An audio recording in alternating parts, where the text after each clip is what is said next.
40대 후반에 여성의 콜레스테롤을 잘 관리하는 게 굉장히 중요한 부분이, 그때는 여간 조심하지 않으면 호르몬의 영향에 의해서 10%가 올라가기 때문입니다.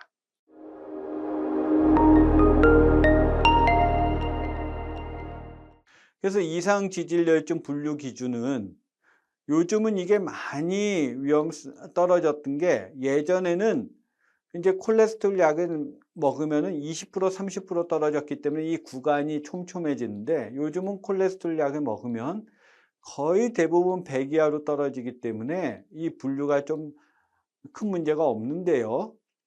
일단 첫 번째, 총 콜레스테롤에서는 보험 기준이 240 이상, 저는 환자분한테 이렇게 말씀드립니다. 보험 기준이란 건 우리나라 국민들이 최소한 요거보단 낮아야 된다, 규정한 값이다. 그래서 240 높으면 모든 국민이 이건 안 좋다 하고, 의사들은 자기 몸의 콜레스테롤 200 이상 넘으면 싫어한다, 그 정도로 말씀드립니다. LDL 콜레스테롤은 190 이상은 이건 당장 치료해야 되는 거고요. 사실 우리나라의 웬만한 성인들이 190 이상은 많지 않아서 이 경우는 어떤 가족성의 요인이 있지 않을까 좀 의심해야 되고, 보통 160 이상이 되면은 꼭 치료를 해야 된다 말씀을 드리고, 기왕 약을 먹을 때는 최소 100 이하로 간다, 그게 요즘의 기준입니다.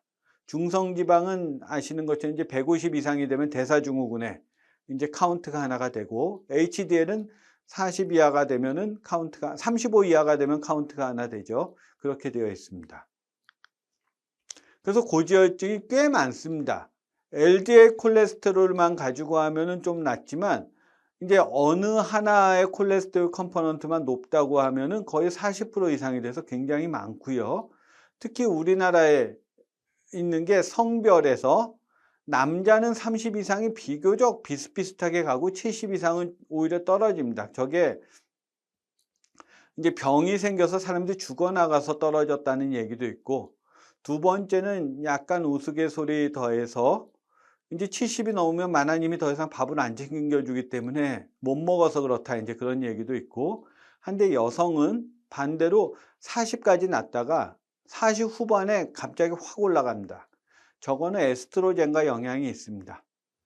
폐경 전후 3년을 보면 폐경 후에 콜레스테롤 수치가 거의 한 10%씩 올라가서, 이제 대사증후군 관리할 때 또는 콜레스테롤 관리할 때 40대 후반에 여성의 콜레스테롤을 잘 관리하는 게 굉장히 중요한 부분이, 그때는 여간 조심하지 않으면 한 호르몬의 영향에 의해서 10%가 올라가기 때문입니다. 스스로 지키는 건강 신호, 대사증후군 오락 프로젝트.